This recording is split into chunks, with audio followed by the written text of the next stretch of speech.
I'm excited to welcome back to our podcast one of my favorite guests, and certainly now one of Melissa's. Emily Glankler is a history teacher and the founder of Anti-Social Studies. You might know her from her social media. She likes to make history education accessible through entertaining us, informing us, and showing how history is relevant today in the 21st century. She's got really active accounts on both Instagram and TikTok, which we will share inside the show notes, or you can check out her podcast, Anti-Social Studies, on Apple or Spotify. So buckle up.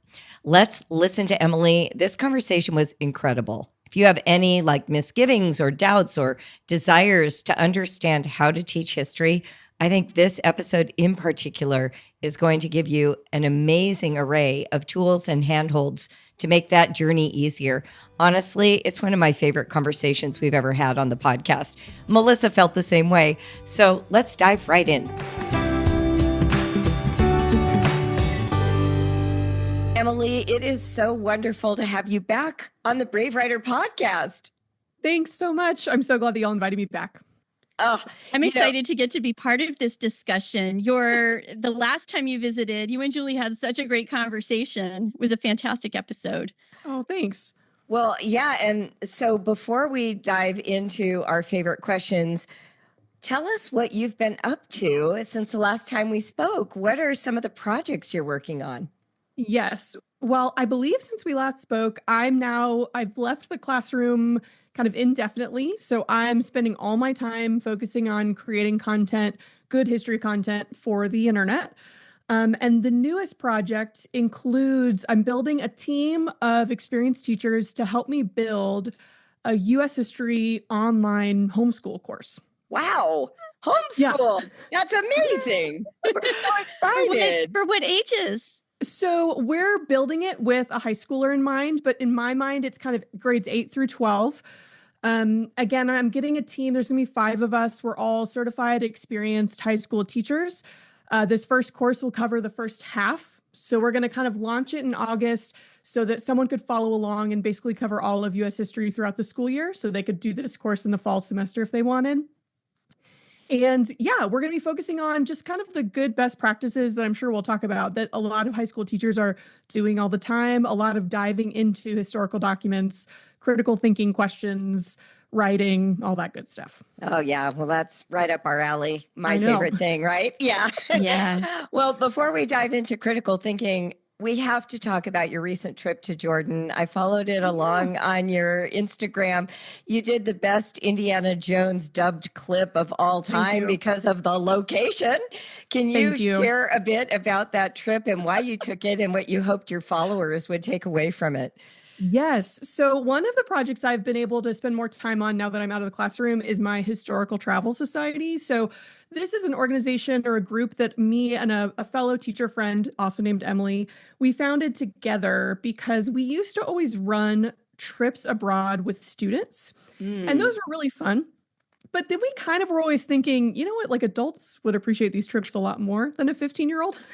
Absolutely. And parents always wanted to come with us. And we were like, we'd kind of rather just travel with the parents. So we built this Historical Travel Society where we put together, this year we have 4 itineraries throughout the year where adults can sign up and come with us. And we basically pitch it as it's women centered. It's not only women, but the groups we kind of try to center around women and non-binary folk, people who maybe want to travel alone, but don't want to be completely alone in some of these places.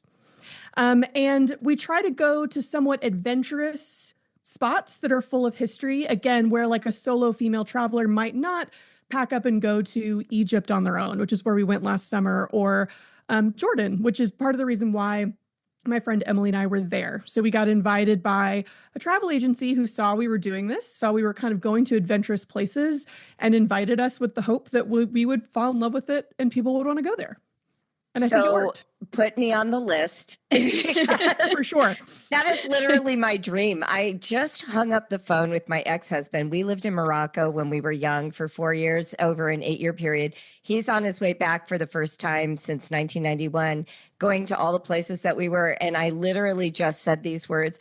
I would love to go back, but I don't think I want to go alone. And he's like, I Yes. get it. And so here you are saying the thing that I want to hear. I We was actually went to Morocco this past Thanksgiving. We took a group to Morocco. amazing. And I should have gone on that trip because I could have helped. Oh my gosh, you would have known so much. It would have been incredible. But here's the thing. I'm constantly talking to our audience about being awesome, what I call awesome adults, that part of what leads to a great educational practice with your children is being stimulated yourself, like having your own imagination opened, having the world of history or the world of literature become meaningful to you, not just this package of information that you're responsible to give to a child, but that it activates something meaningful in you. And what that means is taking trips, going to museums, getting out and doing the adult things that you grew up to be an adult to do, not just, recycling your childhood through your kids. So this is incredible. So what's the reception like? Are people excited? Oh my gosh, about it's been so great. We started off with one trip that we built kind of on our own. We had this idea and thought, well, we'll just build this whole trip on our own. We worked through a company we've worked with like high school students before, and we had 30 adults sign up, and we were like, whoa, okay. That was a lot more than we were anticipating. Honestly, it was a bigger group than we would prefer moving forward. Yeah. And so we realized that there was a big audience for this. We then have partnered with an organization that this is all they do. They basically pair content creators, people who have an audience online, and say, let's help you build a trip that your followers will want to go on. And so since then, we've filled up basically every trip that we've launched. So we have 4 trips this year that are all going. They're not necessarily full. There's actually still spots. We're going to I know. So we're going to Vietnam and Cambodia in June. Amazing.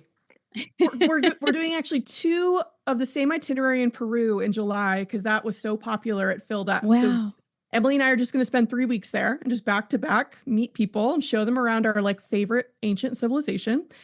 And then over Thanksgiving, we're going to do the Christmas markets of Germany and Austria. Now that's the one we should go on, Melissa. Oh my gosh. Shopping heavy trip. Yes. Grammar guy?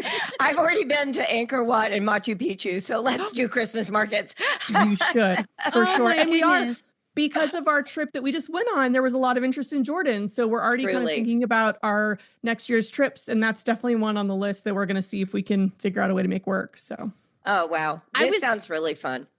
It does. It's amazing. I was glued to your Jordan videos. Thanks. In fact, I was laughing because I was like, I just want to ask questions about that trip. I learned so much from those videos. It sounded amazing. The water irrigation systems and the 2,000-year-old pipe remnants and things. I nerded out so hard about water. Me and Emily talked about like water pipes for an insane amount of time.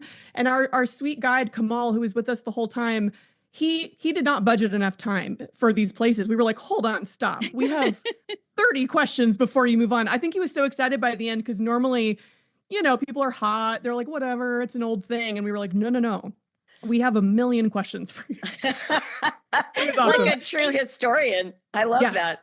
Yes. Something you said in one of your videos really resonated with me, where you said you love looking at the connections between world history and current events. Mm-hmm. And those water videos, when you showed, those waterways and like they chiseled it out with tombs like out of the sandstone. I thought they were caverns. If you've ever seen Petra, right, that really famous building, it's from Indiana Jones and other things. Right. I always assumed that it was a natural cavern, and then they made the entrance really beautiful. It was still incredible, but I didn't realize that it was just a solid rock.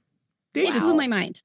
Nothing to start with. I didn't either. And I loved that I think that's one of the things that is so great about your work, for me as well as for my kids, right, is that it makes history come to life, and you see the connections between then and now. You see people problem solving then, and we're still facing a lot of the same problems now.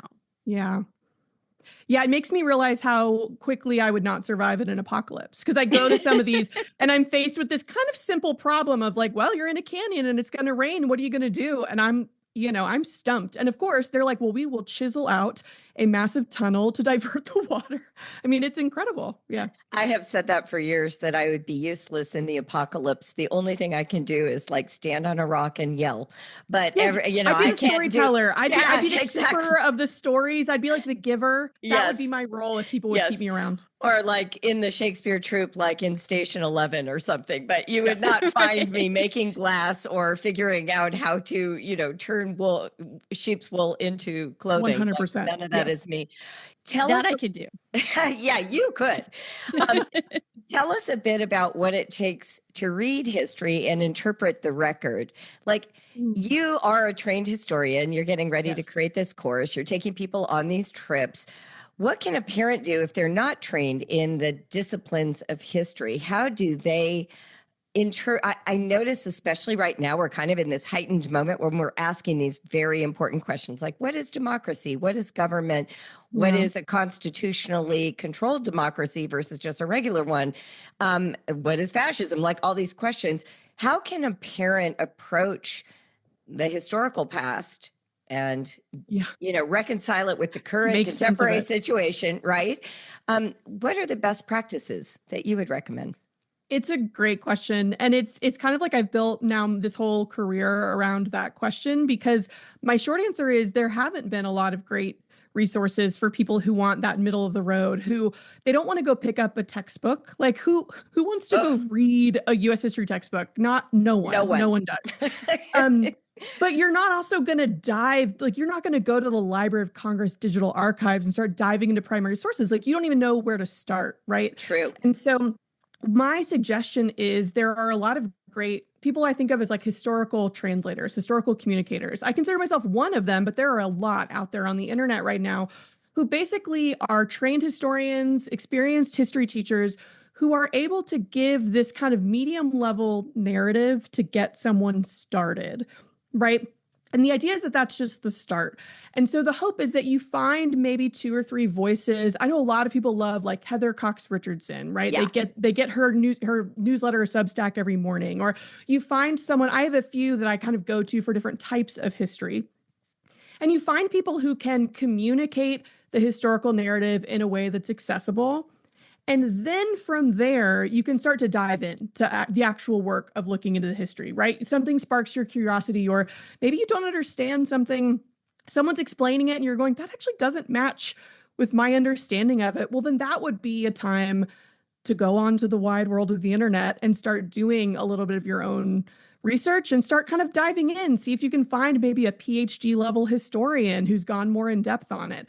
But again, for so long, it's been impossible for people, once you're out of the classroom, to find a place to even start. People get so overwhelmed. It was like, well, there's either you can listen to this 4-hour podcast on Alexander the Great, or you can watch Schoolhouse Rock. And it was sort of like there wasn't really anything in between for people who were outside of school. And I think social media, YouTube and social media has really filled that spot.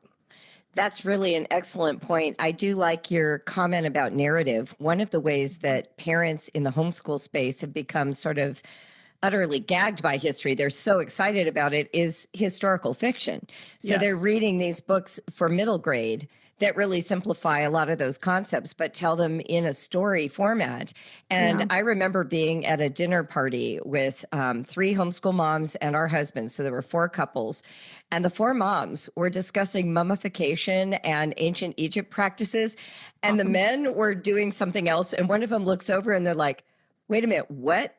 What are you guys talking about? Story of my life. Yes. Yeah. And I was like, we're homeschoolers and this is interesting to us. Right. Yes. And I think that's a really nice, a really good example of how to get into it. I liked that you brought up Substack. I like that you brought up TikTok. I'm wondering also if it's helpful to remind adults that you can read narrative nonfiction. I'm reading a book right now called The Jakarta Method, written by Vincent Blevins, who happens to be an LA Times journalist. And it's all about the Cold War in Indonesia and kind of the American role. But it's written in this narrative style. I think when we're reading and we're trying to gain accessibility, story tends to draw us in, and then the facts and the figures make sense. Can you give us a couple of like overarching theories of how to study history? I know narrative is one, but there are others, aren't there? There are. And I mean, there, teachers are constantly kind of playing around with them, right? Because it's like their whole job is like, how do I get a 15-year-old to care about this really specific document that's actually very important, but why would a 15-year-old care? The narrative is the way I always approach it, is a somewhat chronological narrative. It's just the way that my brain works, especially in a course like US history, which actually is fairly short. I know that seems crazy to say, but it's only about 400 years that we have to cover. And it's just one country, right? As a world history teacher, it's actually delightful, right? You can go in so much more depth. And so there is this narrative. And I think for the longest time, that's why traditional history really loved presidents and wars, if that makes sense, right? A lot of us, when we took a US history class, we learned the presidents, we learned the wars, we learned the treaties. And that was a lot of times all we remembered. To me, I like to approach those as my little marker events. Yes, we need some sort of framework. Okay, who was the president at the time? When did this war or this era start and end? But that to me is not the interesting part of history. It's all the other stuff that's going on within it. What's going on with the different people back at home, the people that are abroad? What are people talking about? What are people learning? So for me, I love just a really simplistic chronological narrative. I don't really care about dates. I care about cause and effect, right? You kind of need to know that this event came before another if they're connected. But other than that, dates are something you can Google. To me, it's like having kids doing complex math without a calculator. Like, well, they'll have a calculator, right? They'll be able to Google the exact date. There are other approaches, though, like especially a lot of teachers like to do a thematic approach to history, which I really love and can be really, really impactful. So, for example, saying, let's just look at the women's history throughout all of American history or throughout world history. And it's really useful to be able to make connections across time and to really see. One of the main historical thinking skills is basically change and continuity over time, what things are changing, what things are staying the same. And sometimes if you zero in on like one theme, it becomes very clear. Yes. But the trick is that most people, for a thematic approach to work, you do need some sort of baseline timeline in your brain, even if it's just the super basic eras of whatever history you're looking at. So to me, that's why most history classes in middle school and high school start with that more traditional chronological approach that's admittedly not quite as entertaining sometimes as a thematic approach, because then you can add on top of it these layers of themes. And I want to look at a specific biography and I want to look at a specific era in more depth. It makes more sense once you have that framework. That completely makes sense. Yeah, it does. My family, we found that the Horrible Histories Monarchs song, the English Monarchs song, became great hooks for us, so that no matter what we were learning about anywhere in the world, we could sort of locate it in time for at least that span of time based on that song. Oh, right. Because the order that things come in. But that is such a, as you said, like that, I think history for me as a student was, it put so much focus on those hooks that are just useful for hanging really more in-depth and then you stop there. on. You stop at the hook. And then you're like, wait, but what? And that's what, when I tell my students, when I would always give students advice on studying, I did a lot of AP courses. So a lot of like how to cram for this massive test. And my advice was always, if nothing else, if you're going to memorize, just straight up memorize one thing, just memorize the eras. That's it. And Taylor Swift did so much for us because all of a sudden we could make eras to our references and kids were really excited to think about it. I made a TikTok that went viral that was like US history as if they were Taylor Swift eras. And it was my greatest work. But I tell them, I'm like, yes, you might have to just straight up memorize. You might just have to go, yep, the first English colony was 1607. And then it goes all the way until the French and Indian War, which is 1754. And then you're like, great. And then it's kind of the Revolutionary era till around 1800-ish. You might just have to memorize those eras because then anything else, you can kind of make sense of it within there. You can, like you said, you can even look at something going on the other side of the world and go, oh my gosh, I was watching The Great, that show on Hulu about Catherine the Great. Oh, yeah. And it finally clicked for me that I was like, wait, Catherine the Great was alive during the American Revolution. She was the leader of Russia hearing about the American Revolution and kind of excited about this Enlightenment idea. And it blew my mind. It was like two things that seemed totally separate in my brain. But because I was able to connect with those eras, all of a sudden it was way more interesting. That's such an excellent way to understand it. I majored in history in college, and I remember when they would make these assignments for essays or tests, and you would never just be asked, please list the chronology. That is not what they're interested in. But they certainly don't want you to get the chronology wrong. Like you can't just It matters. suddenly, you can't put events out of order. But I remember this one paper in particular where I crammed. I did all the information stuffing, and I wrote this essay and I turned it in. This was a class with a huge number of students. So it was, all the papers were graded by the TA, who was a grad student.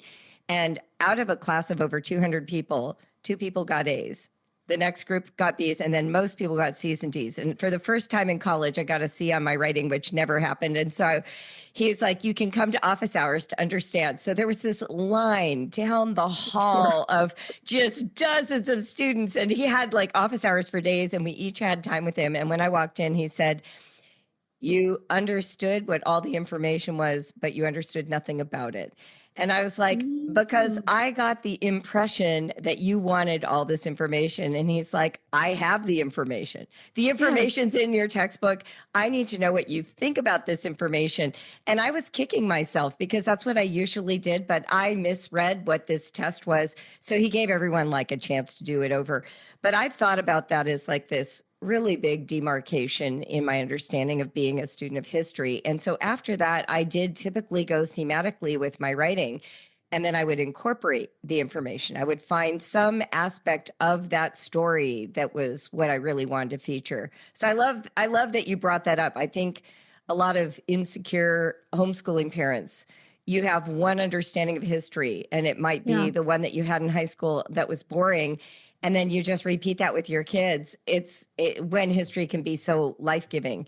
I would always have students that would come to me on the first day of class and be like, they would walk in and go, hi, I'm so-and-so, nice to meet you. I'm so nervous. I'm terrible with dates. I would be like, hi, I'm so glad you're here. Me too. It's going to be totally fine. Take a seat. You'll be okay. You know what I mean? It's like, it's fine. I don't actually need you to memorize. Like, I think when I taught even AP US history, I think the number of just straight dates I made the kids memorize was maybe 8. I think I picked 8 that I was like, well, 1776. That's a helpful year to know. 1945 is a helpful year to know. Right. But it's like, other than that, I went cause and effect. If you can go, it's in this era and here's the cause and effect. That's way more helpful because then you can use that brain space to, make sense of it. Tell me what you think about it. Tell me, like, make connections between different events instead of using all your brain space to memorize, I don't know, the Louisiana Purchase, 1803. For some reason that's stuck in my brain since high school. That's in a song or something, because I know that one too. That's really the way to learn anything with dates. Just put it in a song. If there's a list. You had a video about the 10 most important dates of modern U.S. history, I think. Yes. And we paused on it. And my husband and my 29-year-old daughter and my 16-year-old son and I were all like, we had such a great discussion just thinking our way through what happened at that time and why those dates. And I think that's such a great way in to make it meaningful rather than here's a list of dates to memorize. Why do these things matter? Yeah. And even when you're looking at a history course, right? People say, I get comments sometimes where they're like, just teach the facts. And I'm like, well, one, that would be, it would take as long as history has taken to occur, because you would just have to say everything that's ever occurred all the time. Anytime you're deciding what facts you choose to tell, well, now all of a sudden there's a bias there. Absolutely. But I even tell students, I'll say, we'll be in an AP US history class or an AP world history class is really interesting. I'll say, why did the College Board pick this year? Like, why did, for example, the College Board a few years ago split world history and said, it's just going to be modern. We're just going to do modern world history. And a lot of teachers were bummed because they love ancient Greece and stuff. But a lot of teachers were relieved because it was now only 800 years of history to cover. But at first, the College Board said, we're going to start basically with what was the middle of the old course. It's going to be 1450. And teachers were outraged. Teachers were like, this can't happen. It can't be 1450. And of course, if you don't know history, you're like, why do you care? Well, if we start in 1450, then we're basically starting at the exact moment that white Western Europeans go out and dominate the world. And we're not getting any context for the great civilizations that they're going to go and interact with. So really the story just becomes, well, Europe was just crushing it, was just winning the whole time. Right. And world history teachers were like, you can't do that. And so the College Board backed it up and said, okay, we'll go back to the year 1200. We'll start there, which is a little awkward. You're kind of just time traveling, jumping into a random year. But I asked students to think about why it might be that year. And there's really kind of two reasons. And the biggest one is Genghis Khan. So the biggest one is 1206, I think. I might get that wrong. 1206 or 1209 is when Genghis Khan rises up. And we go, okay, now this is a cool context point to start with. Because Genghis Khan is really the beginning of this modern world. There's a great book by Jack Weatherford with that name. And really, he kind of takes us on this tour around these great golden age civilizations in Africa and Asia so that kids can see that non-white people were thriving, right? And innovating and doing incredible things. And that in fact, the reason why Western Europe was so desperate to like shoot off into the globe and figure out a way to get to the Indian Ocean was because they were really far behind, right? So all of a sudden, by scooting it back to 1200, the whole narrative changes. And again, the year doesn't matter. I can't remember the exact year Genghis Khan rose, but the fact that we can include that part of the narrative now is huge for our understanding of world history. That is so fascinating. Such a brilliant answer and so interesting. You bring up then this notion of bias, and I really first want to just underscore this idea of what you include and what you exclude is already bias, right? Yeah. So that's one of the first places you can always start is, well, what did I fail to mention and what did I feel was important to mention? That identifies a kind of bias. Can you talk more about bias as a teacher of history? How do you understand your role and what does it look like to either make your students aware of bias or to deep six your bias? Is that, I mean, in my opinion, that's almost impossible to do completely. Yeah, it is. But what do you do to manage that in a classroom space or with students? It's a really good question. And it's kind of not, I don't want to say it's one of the most discussed questions, right? Because there was this, I think, more traditional way of approaching history, which was we can make this scientific and we can make this just factual and let's just tell the facts. And to be totally honest, that I can get really nerdy and go back to like 19th century, whatever. But Yes. One of my favorite fields to study is called historiography, which is the ultimate nerd field. It's the study of history. Yes. Very meta and very nerdy. I don't encourage you to launch into that with your 14-year-old. They'll fall asleep. But really, when we started with history as an academic field, we were trying to approach it as a science. And it was really a Western European scientific revolution sort of thing.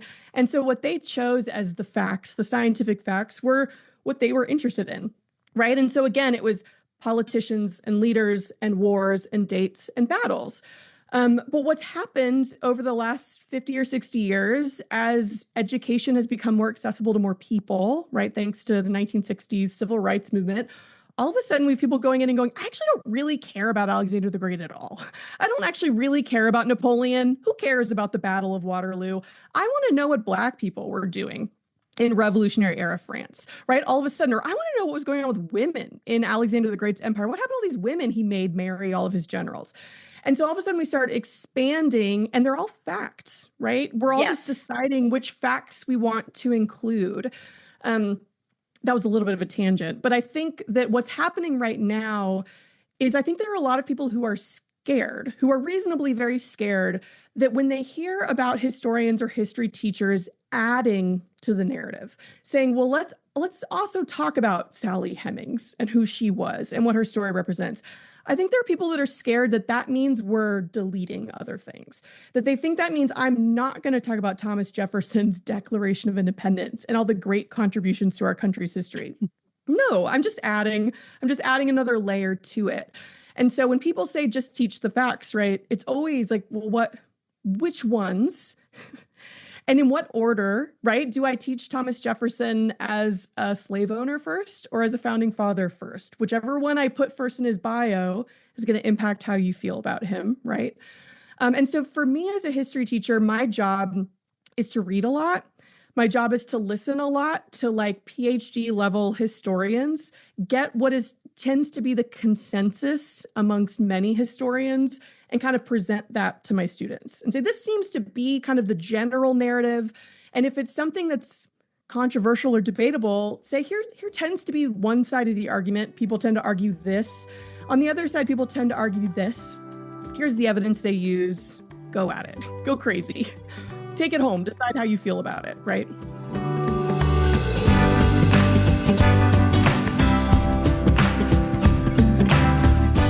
So I want to talk to you about my brand new book that's coming out April 15th. But I notice I have like this twinge of reluctance.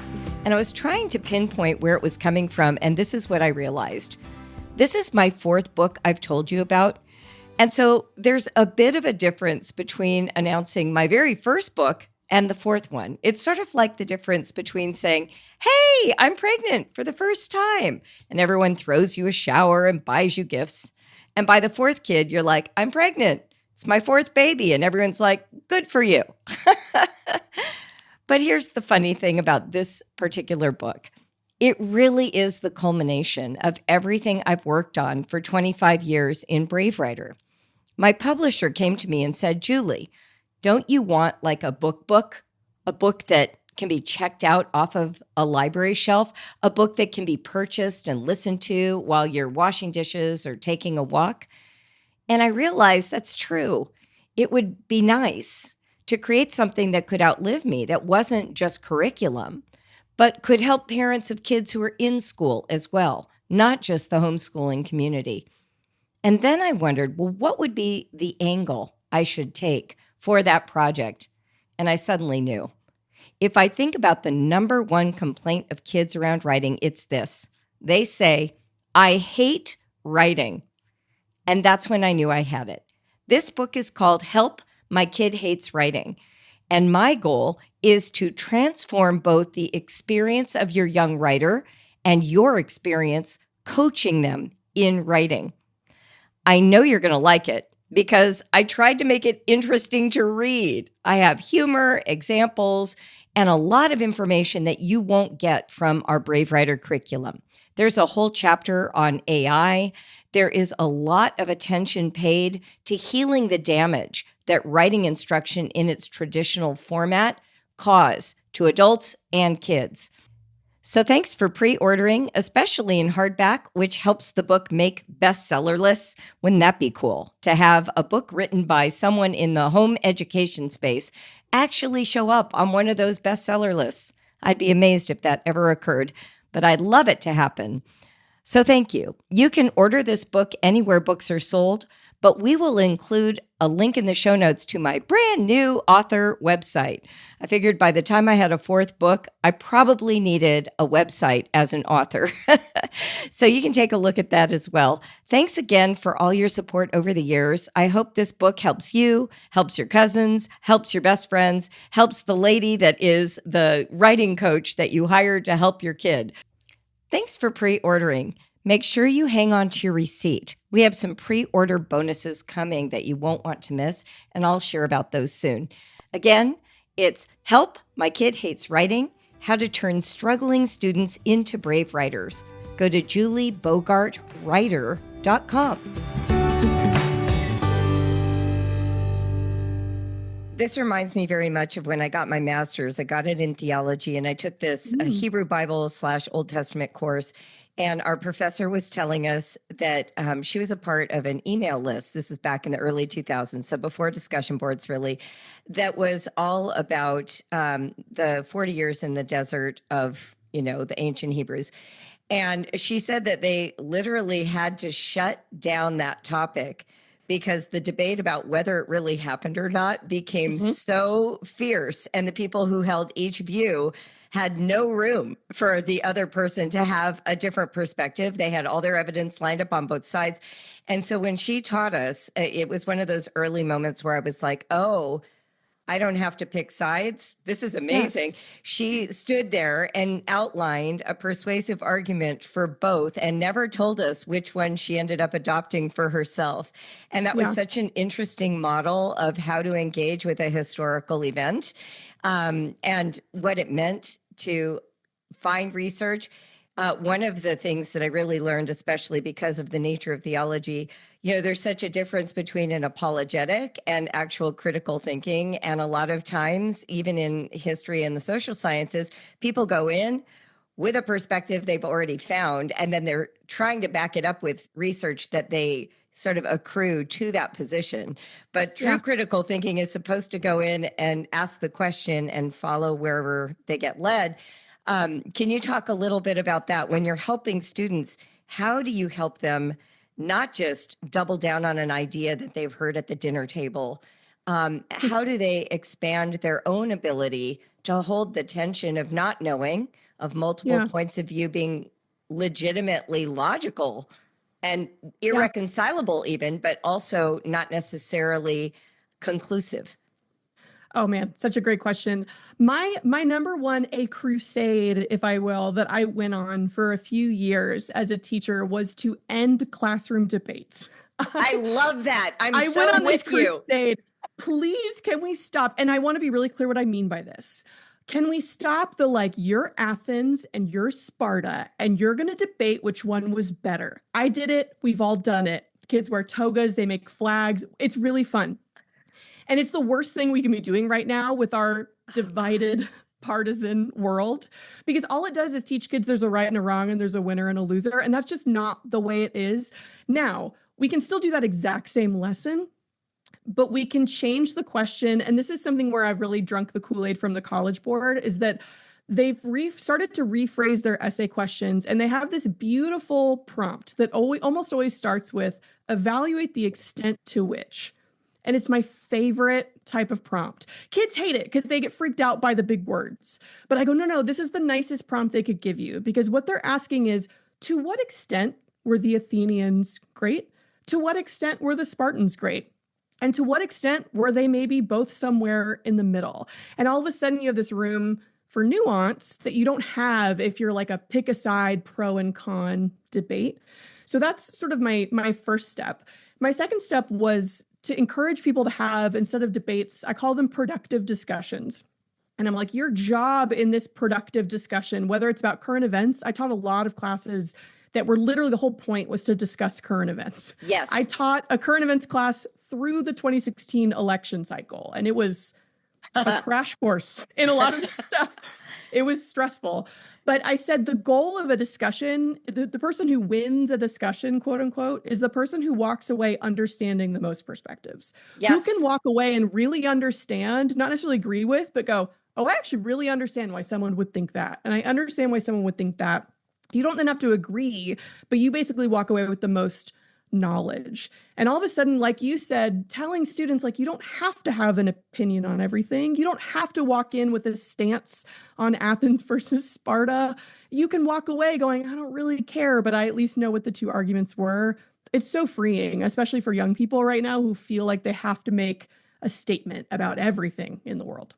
So this really is amazing. It matches something that I wrote about in raising critical thinkers as a strategy for the classroom, but also reminds me of something in this book I'm currently reading. So I want to tell both things. But the first was, I too cannot stand debate. Why are we asking people under 20 who have very little life experience to take a position? We see it even in elementary school curricula where they're like, share your opinion about recess, in third grade. Yes. Why do they need an opinion? They're in third grade. That's not necessary. Understanding what recess is for would be far more beneficial to them. So I'm with you on this, erroneous strategy of having an opinion prematurely before you've even understood what the multiple perspectives might be. The other problem with it is it makes you research for your opinion. You literally just exclude anything that contradicts what you're trying to prove. So that's also another problem. But for me, when we're talking about problem solving, and this would go globally and to the adult perspective as well, you cannot problem solve if it's a winner take all. because whenever the losers are the losers, eventually they foment resentment and they come back and say, it's our turn to win. And so you just keep having this zero-sum game. So I'm listening to this book about Jakarta, Indonesia. And Sukarno, when he was the ruler of Indonesia, had been trained under these democratic principles. But I just got to the part of the book where he says he didn't believe in a liberal democracy, which just means a constitutionally controlled democracy. He wanted a guiding democracy. And I'm not going to quote it perfectly, but this is what I loved. He said, in the culture of Indonesia, the original tribes that all had to inhabit this archipelago of islands had to be able to get along. So they used to organize these councils that would bring in elders, young people, people of all different perspectives into one room.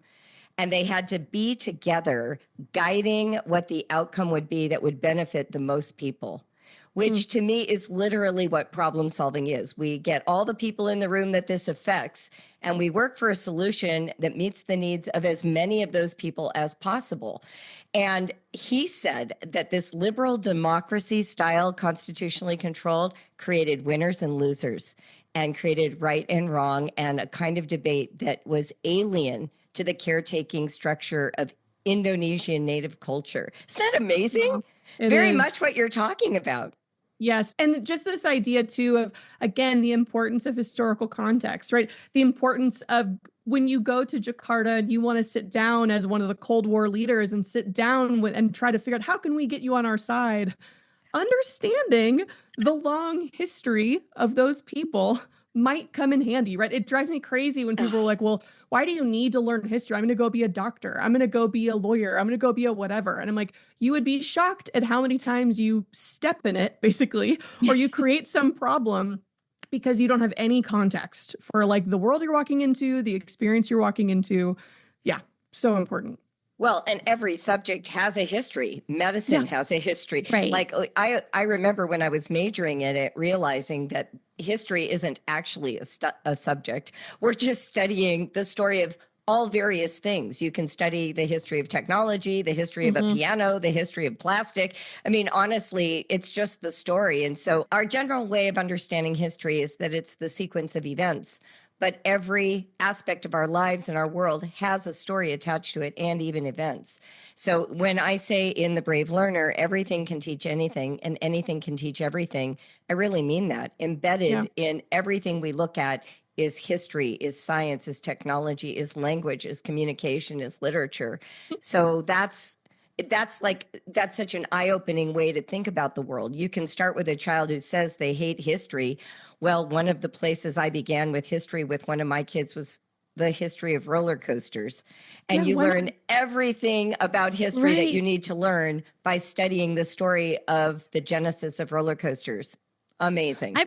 I remember the mind-blowing moment in college, freshman year, when I happened to have a theater history class, a world literature class, and an ancient civ class. And they were traveling roughly parallel through time. And my mind was completely blown because until that moment, all of those things, my drama classes and, poetry and literature and history were separate. They were an archipelago. Yes. And it was all happening at once and lined up with other things that I had learned about in the past. Yes. I think it can become very separate for people. And it's one of the hardest things about teaching history is getting people to understand that concept, because you can't just force it. You have to have this aha moment, right? With students where they go, oh, I get it. It's all happening at the same time. Because any way you organize history, right? Earlier, we were talking about chronological versus thematic. Well, either way, you're losing something. So if you're doing chronological, well, then you're sometimes you might have a hard time pulling a thread throughout different eras. But if you're doing it thematically, you might lose the chronology. I love one of my favorite types of videos to do, like on TikTok or Instagram, is I just call them Time is Weird. And it's just, I just go dive through Wikipedia. Did y'all know that Wikipedia has a page for every year in human history? This is my favorite thing of all time. I'm like the only one who reads them. I'm pretty sure I'm the only one who looks at them. But you can go onto Wikipedia and put the year 1789. And it has an entire page. And I think what it basically does is it says every event, every reference to this year 1789 that we have anywhere on Wikipedia, we put here: births, deaths, events. And I sometimes just scroll around and find weird stuff. And then for example, one of my favorite ones is to mention that Pocahontas was alive at the same time as Galileo. And both of them were alive when the Mona Lisa was painted. Yes. And it's like, what? So when Pocahontas went, I'm going to fact check this and I'll email you if I got one of these dates wrong. But when Pocahontas was shipped over to England, she could have heard about this new painting called the Mona Lisa, right? And it's like, it's just wild to think about these two totally separate things happening at the same time. People like to bring up the fact that Oxford University was founded before the Aztec Empire, which is true. Oh my gosh. Oxford University is a few hundred years older than the Aztec Empire. But, and this is the thing I'm glad that we're talking about, is that some people take that fun fact and they don't explore it anymore. I've actually found that fact specifically circulates on the internet. And what it starts to do is it starts to create this feeling that means something, that means that England is somehow more advanced or further along or whatever, just because they happened in two different times. And you could say, well, okay, technically Oxford came first, then the Aztecs came a few hundred years later. But if you don't have the context of like how those different continents developed and what was going and what access to resources they had, again, this is where those fun facts or people who just want to share the dates and then move on. If you don't provide the context, we can sometimes walk away with some weird assumptions about things that have occurred that we wouldn't otherwise think about. Anyway. I love this idea of time is weird. I was on the phone with my dad, who's 88 years old, just last week. And we were talking a lot about death and all the people he knows who are dying because, you know, he's outliving his people now. My mother just died. And so we were talking about that. And he said, you know, Julie, I said, Dad, it's crazy. You're 88. I mean, that is really getting up there. You've lived almost a century. He said, yeah, the truth is, it still feels like the Civil War just happened. And I said, what? And he said, well, my grandfather was born in 1867. And I about dropped my phone because I'm talking to someone who has a literal memory of a person born in 1867, someone he knew and conversed with. That is still in my world. So I have, through birth, a relationship back to that era, and I never knew it. And that is when you say time is weird, it really hit me because I feel about World War II what he felt about the Civil War. And I feel about the 80s and 90s the way, you know, it's like millennials go, oh, the 80s were like, I don't know, 20 years ago.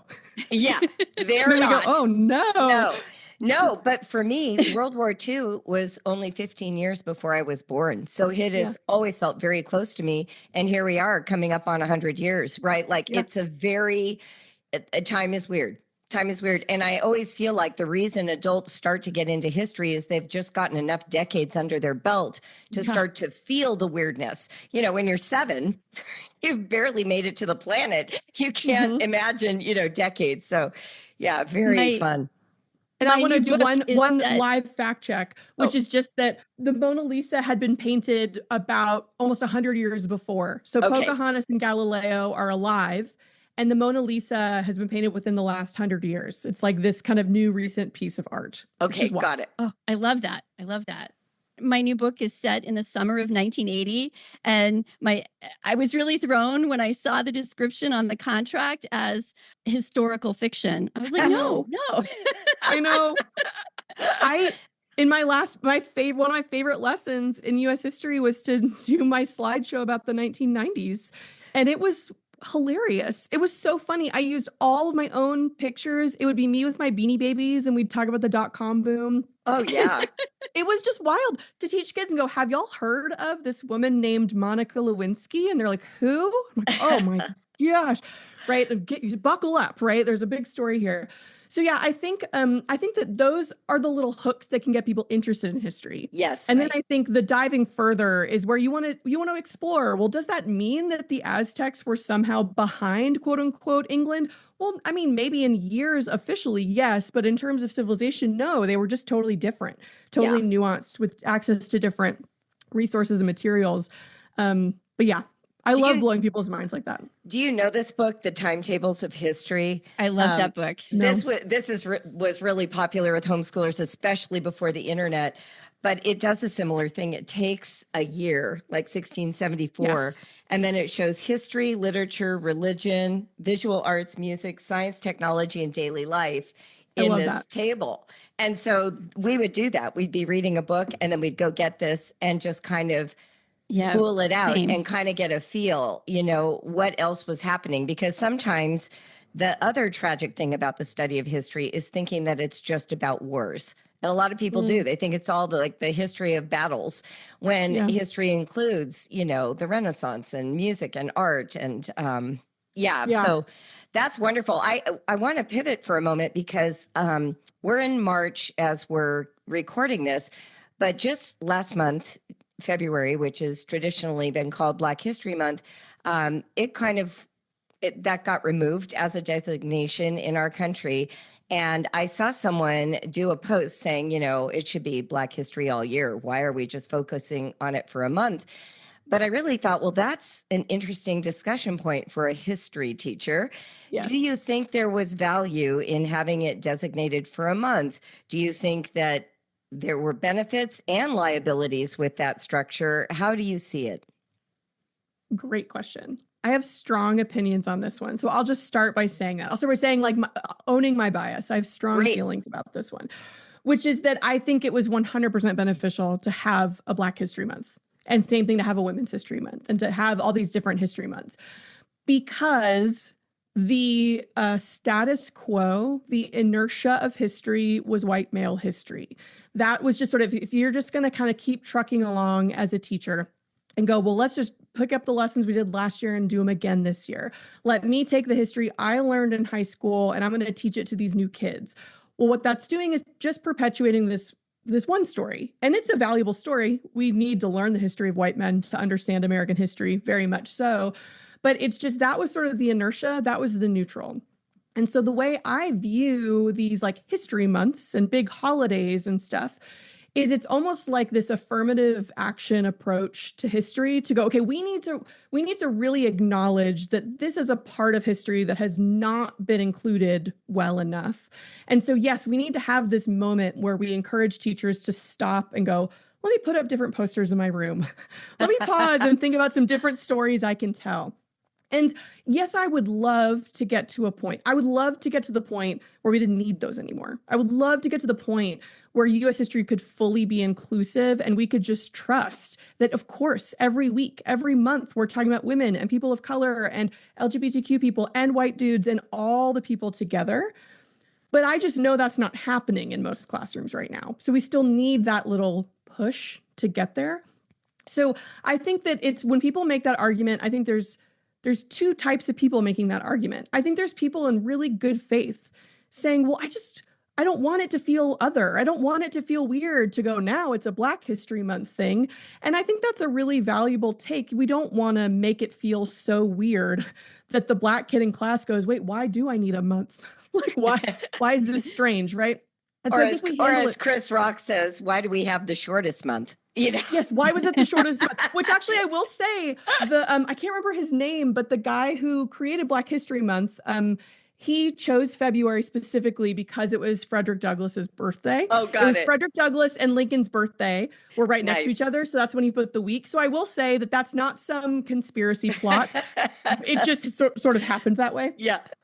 But yeah, and I think there's a good faith argument there. I do think there are some people who use that argument in bad faith, who use it sort of like the colorblind argument. Well, why? I don't even see color. And I go, well, that's not really helpful. It's not really helpful to anyone to just not even consider it, right? So I still think we need it. I think that it's helped me. I mean, I know that if I'm just relying on the education I got growing up in Austin public schools, very white, going to universities where my standard history classes were still fairly traditional, if I wasn't, quote unquote, forced sometimes to think outside the box and go, oh gosh, have I talked about a Latino person in the last few months? I don't know that I have.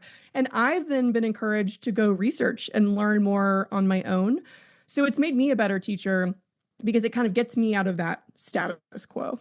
So what about the fact that some people feel like when we are talking about the Americans who have been oppressed, right? We know that there's, like, I was looking at the history of the railroad development in the United States, and there were these huge conflicts between the Chinese workers and the white workers, and they Yeah. wouldn't form a labor union with Chinese people because they were racist, right? Like, Yeah.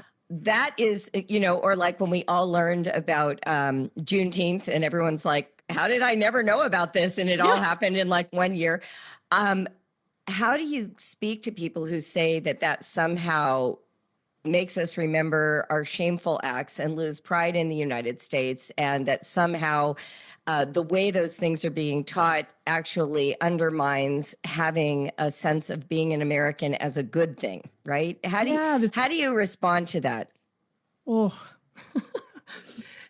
I've spent the last decade thinking about how I respond to this. And if we take like your specific example of the railroad, which I think is such a great one, right?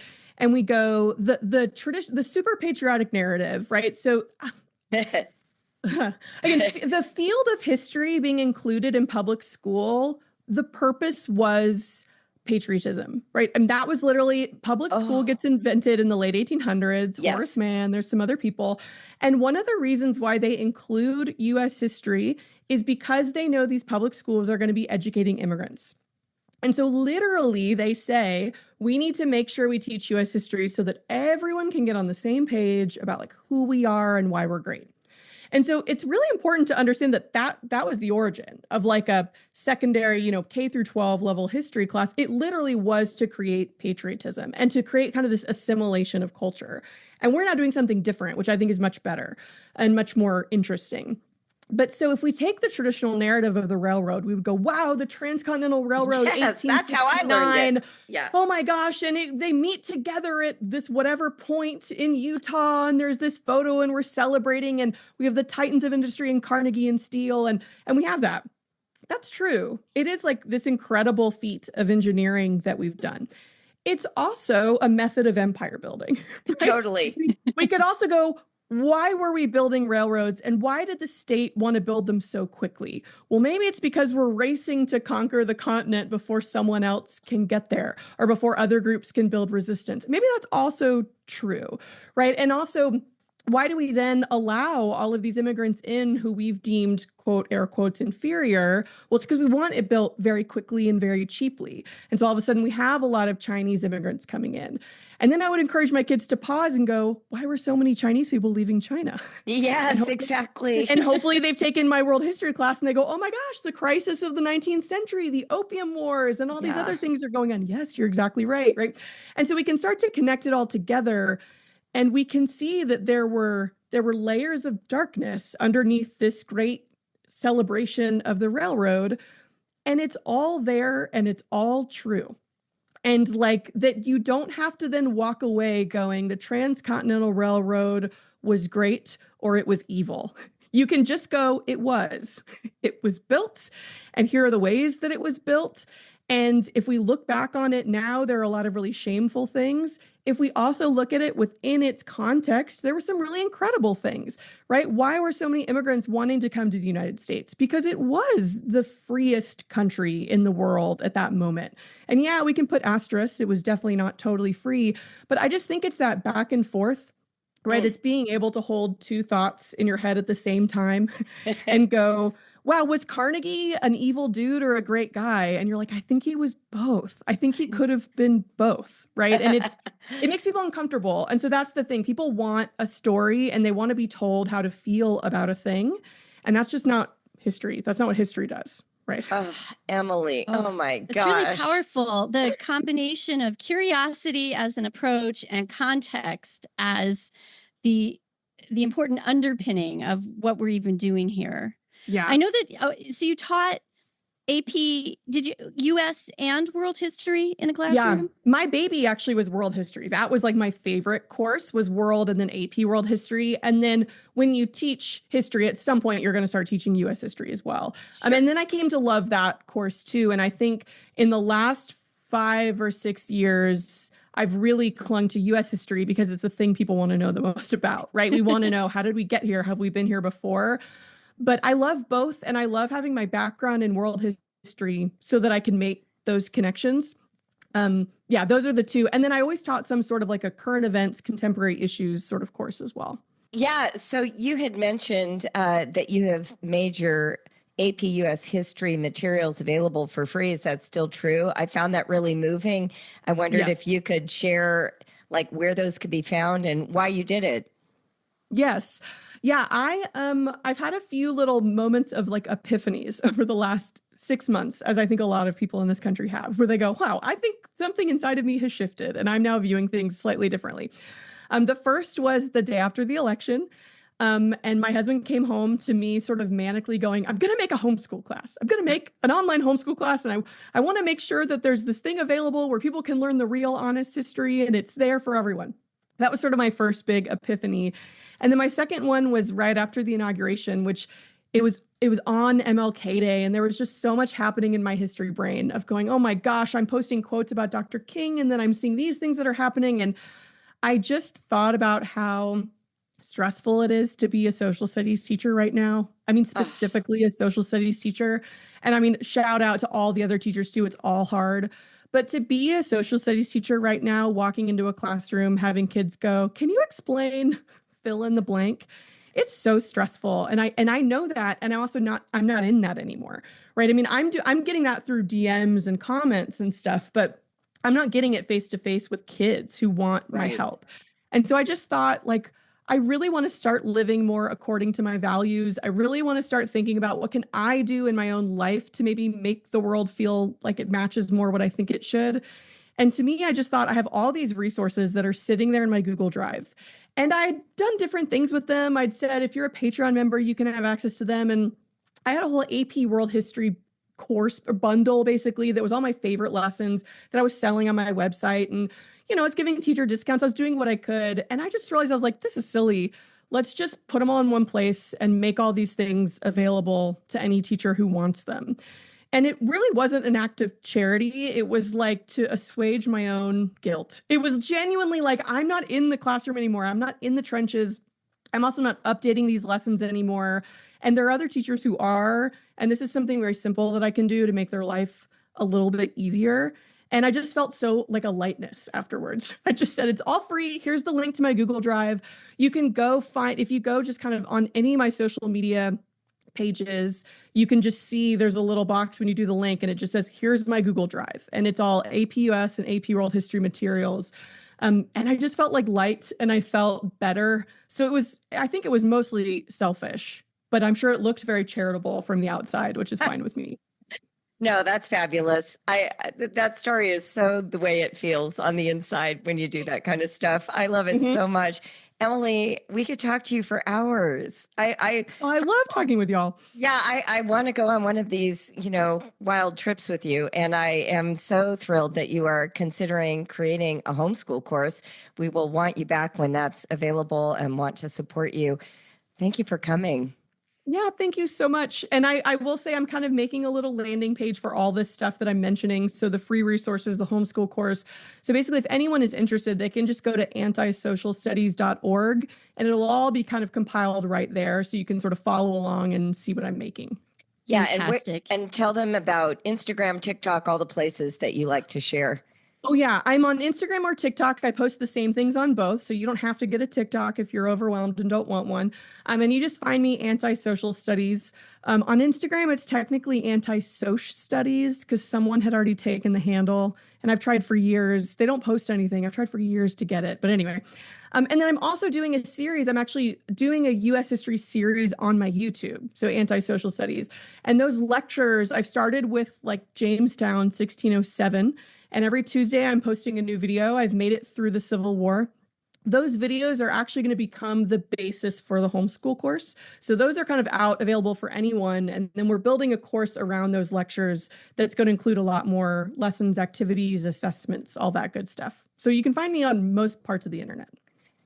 That is incredible. Now, when people ask me, what do I do about history? I know what to do. Send them to me. I'm gloating because I still have a high schooler, one left. Okay, I'll make sure you get, as soon as we get some units up and running, y'all will be my test crew that I'll send them to, and you can let me know any feedback that you or your kid have. 1000%. Emily, thank you so much. And we look forward to the future when we can talk to you again. Thanks so much.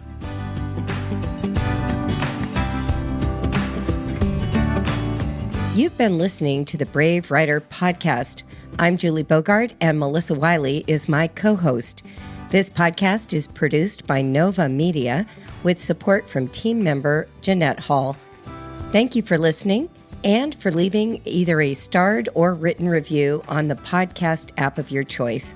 Anytime you do that, you bring a lot of joy to the team and you support our work. So thanks in advance.